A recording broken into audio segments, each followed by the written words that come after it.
the military is a waste of time and money, and the protection isn't needed. And it's just too much. That's where they're wrong. Without the military, the place that you call home could be a battleground.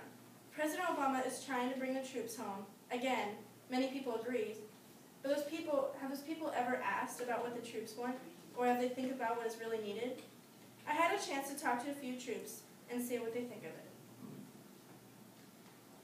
I talked to a man called Larry Mosley, or otherwise as my grandfather. He is in the highest place in the Air Force. He is a Chief Master Sergeant.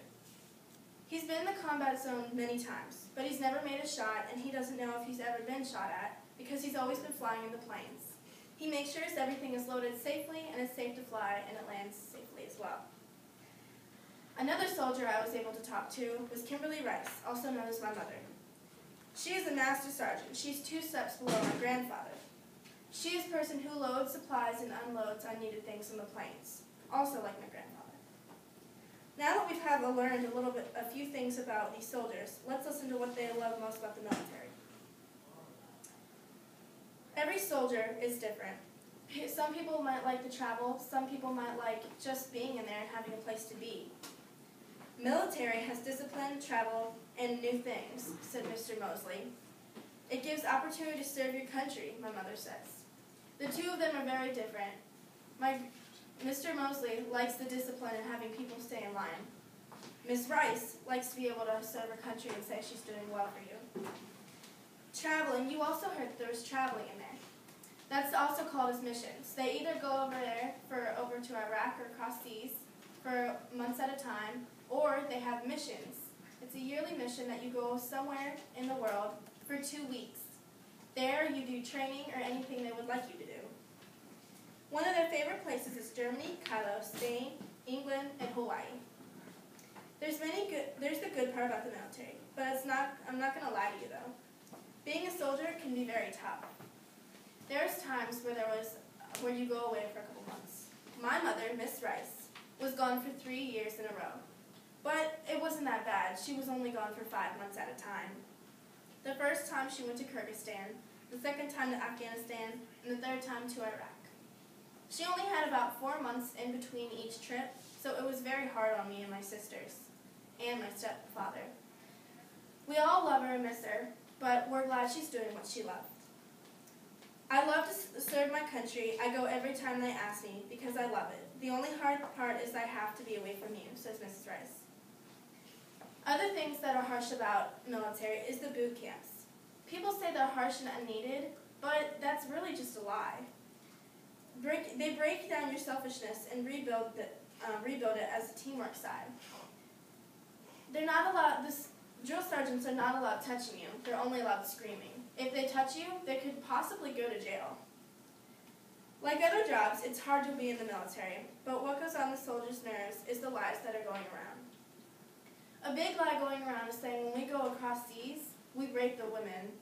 Well, that's wrong. There's so many lies about the military, it's not even funny, says Mr. Mosley. There's called a SOFA status of armed forces treaty.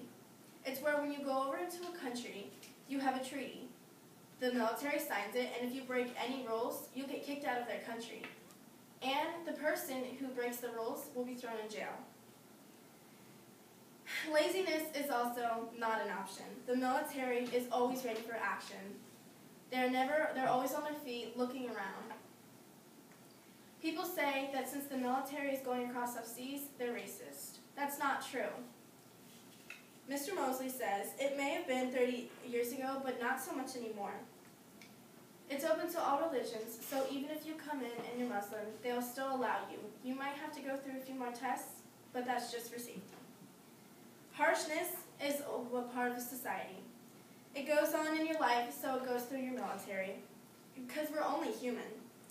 Our beliefs go into our work. That's how you write in school, that's how you do projects, and that's how you act around other people. And double-crossers, there's none of those. And if there are, they're not with us, because it's very hard to do that, and if you do that, death could be sentenced to you. Now that we've learned a little bit about these soldiers, let's hear about what these soldiers plan on doing. Let's hear what they have to say about Obama's plan. The soldiers I've talked to are going against his plan. "Don't ever pull out of something that you haven't finished," said Mr. Mosley. "And being a coward for leaving in the middle of things may lead to tragedy." What he's saying about that is when we pull out now, if the enemy thinks we're being a coward and just pulling out, things like 9/11 can happen over and over again, and if we don't stay over there, it'll happen. What we're doing over there is we're keeping people over there safe, and we're practically distracting them from making your home a battlefield. So, the military needs to stay with us and overseas. If you'd like to go to bed and feel safe, it'd be a good idea.